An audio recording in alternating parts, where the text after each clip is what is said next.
All right, hello there. Today we're going to talk about geometric sequences. So, first of all, I want to just show you like a comparison between arithmetic and geometric. Remember, we talked about arithmetic sequences and series last time. Remember, so let's write the title here. So we are on, we are on geometric sequences.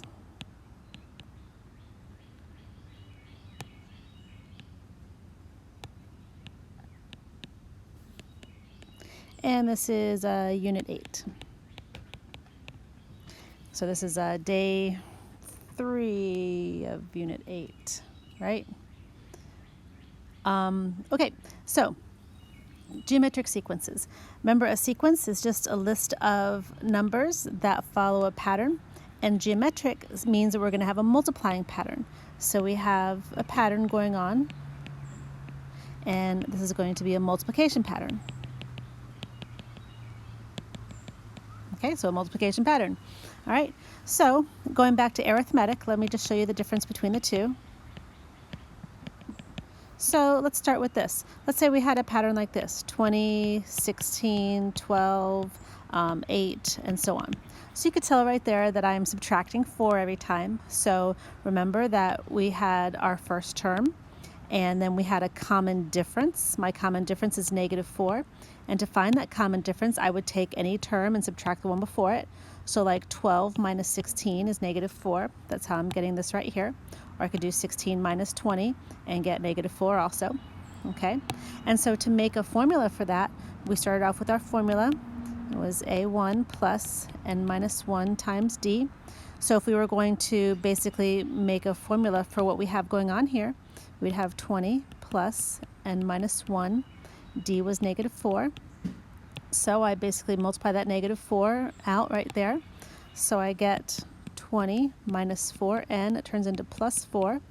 And so by the time I'm done, I would end up getting an equals -4n plus 24. And that would be my formula for this arithmetic sequence. All right, so I'm going to show you, now that's a lot of work there because the formula requires you to like simplify some stuff out. So with geometric, it might be a little bit harder to tell what's going on, but it's going to be very much easier to write the write the formula for it. Now remember, in math space, this an right here, they're going to use tn for some reason, but on our SOL and stuff like that, like, you know, or if you have to, in America or whatever, usually we use a, so I don't know. Anyway, all right, so let's compare geometric. All right, so a geometric sequence would be something like this. How about 5, 15, 45, 135, and so on. So you can see right there that what's happening here, I still have A1, but in geometric, you don't have a common difference, you have a common ratio. And so that is the letter R. So my common ratio, instead of subtracting two terms, what I would do is I would take a term and I would divide it by the one before it. Divide this by 15, divide this by 45, and so forth. So to find my common ratio, I would do like 15 divided by 5, so that would be 3. And in this one, it's pretty easy to see. Your mind kind of recognizes, oh, 5 times 3, 15 times 3, 45 times 3. So it's not too hard, but sometimes it's a little bit harder to recognize. So the formula for a geometric sequence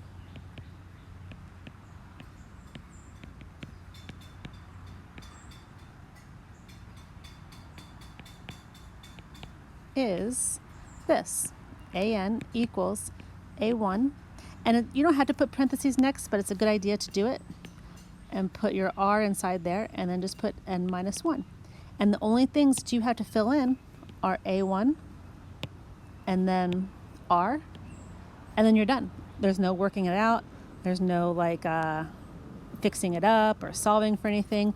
So basically, when you do that, so if I try to do it for this one, I would say, oh, the nth term, an or tn, is 5 because that's the first term. My common ratio is 3 because I'm multiplying by 3, and I'll just put n minus 1, and I'll be done, and that's done. That's it. That would be the answer. All right? So let's go and do a few more examples. Alrighty, so let's say you have my second example here. I guess that other one was my first example.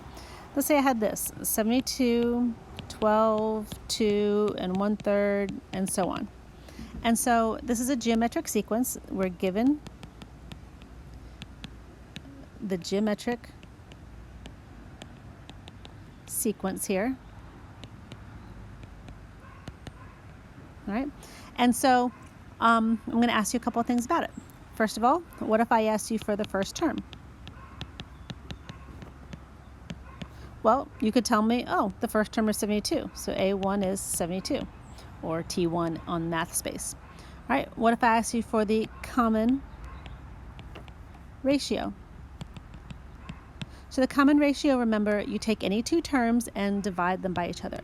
So remember, this is the first term, this is the second term, this is the third term, this is the fourth term. Now I don't really want to use that 1/3 that much, but I could use some of the others. So why don't I take this one and divide by that one, or take 2 and divide it by 12? So we could do this any way we want. So let's say that I take A2 and divide it by A1. So that would be 12 over 72. So that'll take some reducing, but 12 and 72, let's see, they both divide by 12, or you could use 6 or 2, whatever you want, but they both divide by 12. You get 1 and 6. If I did A3 divided by A2, I would get 2 over 12, which is also 1/6. So that right there, there's my common ratio. My common ratio is 1/6. Okay? And if I wanted to write my formula, my nth term formula,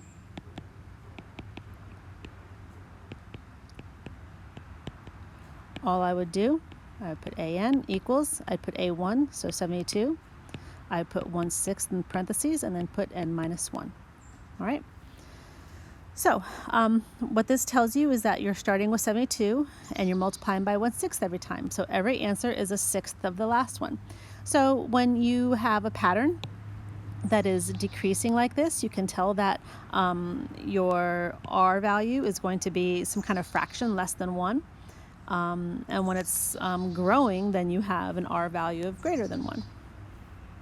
All right, next, oopsie, whoa. All right. Oh my gosh. Done, go away. All right, here we go. All right, so next one. All right, let me see if I can get rid of this little menu here. Sorry about that.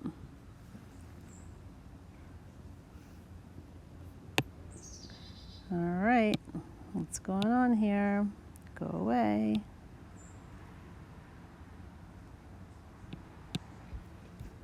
There it goes. All right, so our next problem. So let's say we have something like this. Now this is going to be a little bit different. So 4, -8, 16, -32. So this is also where we're given the geometric sequence. I'll just abbreviate there. So, and this goes on and on and on. So what's weird about this is that, do you see how it's alternating positive and negative? So when it alternates like that, you're going to know that your common ratio is a negative number. Because watch, if I take these two pieces, if I take -8 and divide it by 4 to try to find my common ratio, I get -2. If I take these two pieces, if I take 16 and divide by -8, I get -2. Let's say I take these two pieces. If I get -32 divided by 16, that gives me -2 also. So in the end, my common ratio is -2. My first term is 4. And my nth term will be -2, oopsie, wrong one, will be 4, parentheses, -2. And that's when the parentheses is important, when you have a negative there and you have n minus 1. Okay? All right, so let me take the rest of this page here. Next example. So what if I asked you this? What if I gave you this formula? So given the geometric sequence, and this time I'm going to give you a formula. AN equals 5, parentheses 3 to the n minus 1. What are the first 4 terms?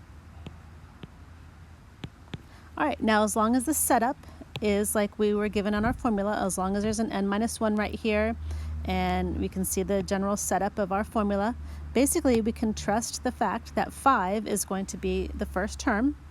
So the first term is 5, and then I'm supposed to multiply by 3 every time. So 5 times 3 is 15. 15 times 3 is 45. 45 times 3 is 135, and so on. Okay? You can also do it like this. You could also plug in 1. So that means you have 5, 3 to the 1 minus 1. Well, 1 minus 1 is 0, so you have 5 times 3 to the 0. Well, 3 to the 0 is 1, so 5 times 1 is 5. If I did A2, that would be 5, 3 to the 2 minus 1.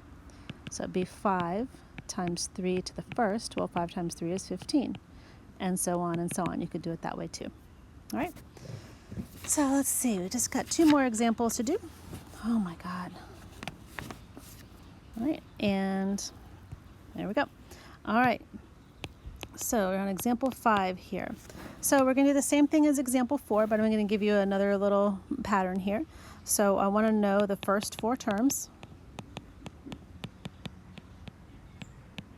All right, so this time I'm going to give you this. an equals negative 12, negative 1/2, and then n minus 1. So our setup, remember our formula goes like this. a1, r, n minus 1. So this is what it looks like. So I can rest assured that this right here is my first term. This right here is my r. So I need to start with negative 12. I want to know the first 4 terms. So I start with negative 12, and then I multiply by negative 1/2. So negative 12 times negative 1/2, that's going to be half of 12, so 6, and it's positive, so 6. Then I'm just going to take 6 and multiply it by negative 1/2.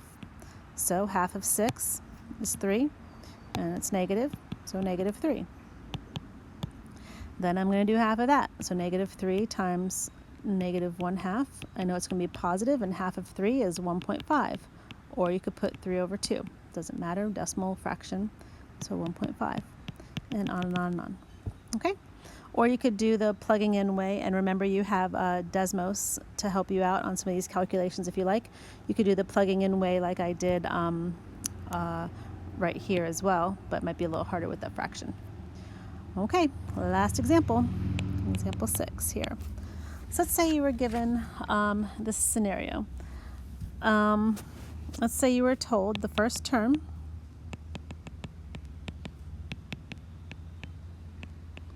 of a geometric sequence, I have to tell you that, is 10, and the common ratio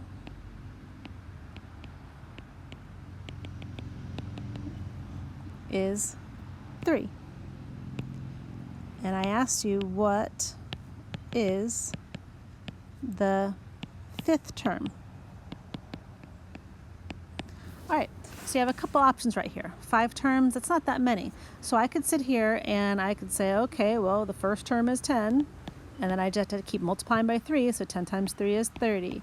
30 times 3 is 90. 90 times 3 is 270. And let's see, 270 times 3, 0, let's see, 21, carry a 2, 6, 7, 8. So the next one would be 810, and there is the 5th term right there. Or you can make up the formula. You can say to yourself, the nth term is 10 with the parentheses, 3 to the n minus 1, and then they want you to do the 5th term, so a5 would be 10, and 3, 5 minus 1, so that would be 10. Oh, I wrote that a little bit strange. Let me erase that. So it'd be 3 to the 4th. Well, 3 to the 4th is 81, so 10 times 81, well, guess what? That's 810. Okay, so either way you want to go about that is